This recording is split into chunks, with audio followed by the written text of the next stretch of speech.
Hello. ഈ ഓണത്തിന് പരീക്ഷ നോക്കാൻ വേണ്ടിയിട്ട് ഞാൻ ഹൈലി റെക്കമെൻഡ് ചെയ്യണ ഒരു തൊടുകറിയാണ് ഇന്നത്തെ പച്ചമാങ്ങയും കൊണ്ടാട്ടമുളകും കൊണ്ടുള്ള ഒരു പച്ചടി. ഈ പച്ചമാങ്ങയും വറുത്ത കൊണ്ടാട്ടമുളകും ഇത്രയും പരസ്പരം കോംപ്ലിമെൻറ്റ് ചെയ്യണ ഒരു കാര്യമാണെന്ന് ഇതുണ്ടാക്കി കഴിഞ്ഞപ്പോഴാണ് എനിക്ക് മനസ്സിലായത്.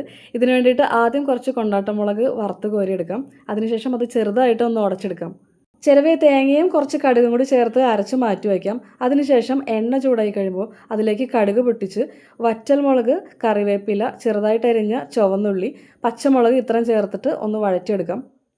ഉള്ളി ഒന്ന് ഗോൾഡൻ ബ്രൗൺ ആകുമ്പോഴത്തേക്കുണ്ടല്ലോ ചെറുതായിട്ട് അരിഞ്ഞ് വെച്ചിരിക്കുന്ന മാങ്ങ ചേർക്കാം. ഇനി അതിലേക്ക് ആവശ്യത്തിനുള്ള ഉപ്പ് ചേർത്ത് ഒന്ന് ഇളക്കി കൊടുത്ത് 2 മിനിറ്റ് അടച്ച് വേവിച്ച് കഴിഞ്ഞാൽ മാങ്ങ വെന്ത് കിട്ടും. ഇനി ഈ മാങ്ങാക്കൂട്ടിലേക്ക് നേരത്തെ വറുത്ത് ഉടച്ച് വെച്ചിരിക്കുന്ന കൊണ്ടാട്ടമുളക് ചേർക്കാം. കൊണ്ടാട്ടമുളക് ചേർത്തതിന് ശേഷം 1 മിനിറ്റ് എല്ലാം കൂടി നന്നായിട്ടൊന്ന് മിക്സ് ചെയ്ത് കൊടുക്കാം. ഇനി ഇതിലേക്ക് ആ നേരത്തെ അരച്ച് മാറ്റി വെച്ചിരിക്കുന്ന തേങ്ങ കടുക് മിക്സും അത് ചേർത്ത് ഒന്ന് വഴറ്റി പച്ചമണം ഒന്ന് മാറുമ്പോഴത്തേക്കും തൈരും കൂടി ചേർത്ത് കൊടുക്കാം. പുളി വളരെ കുറവുള്ള കട്ടത്തൈരാണ് കേട്ടോ ഇതിന് വേണ്ടത്. തൈര് ചേർത്ത് ഒന്ന് ഇളക്കി കൊടുത്തു കഴിഞ്ഞാൽ തീ ഓഫ് ചെയ്യാം. ഈ ഒരു പച്ചടിയുടെ ടേസ്റ്റ് എന്ന് പറഞ്ഞാൽ അത് നിങ്ങൾ രുചിച്ച് തന്നെ അറിയണം.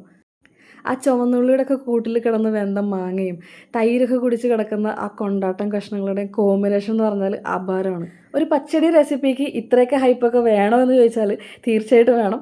അത് നിങ്ങൾ ഉണ്ടാക്കി കഴിയുമ്പോൾ മനസ്സിലാവും. ഈ ചോറിന് വേറെ യാതൊരു കറിയും വേണ്ട, ഇത് മാത്രം കൊണ്ട് നമുക്ക് കഴിക്കാൻ പറ്റും. അപ്പോൾ എല്ലാവരും ട്രൈ ചെയ്ത് നോക്കുക. അടുത്ത വീഡിയോ ആയിട്ട് കാണാം. Thank you for watching.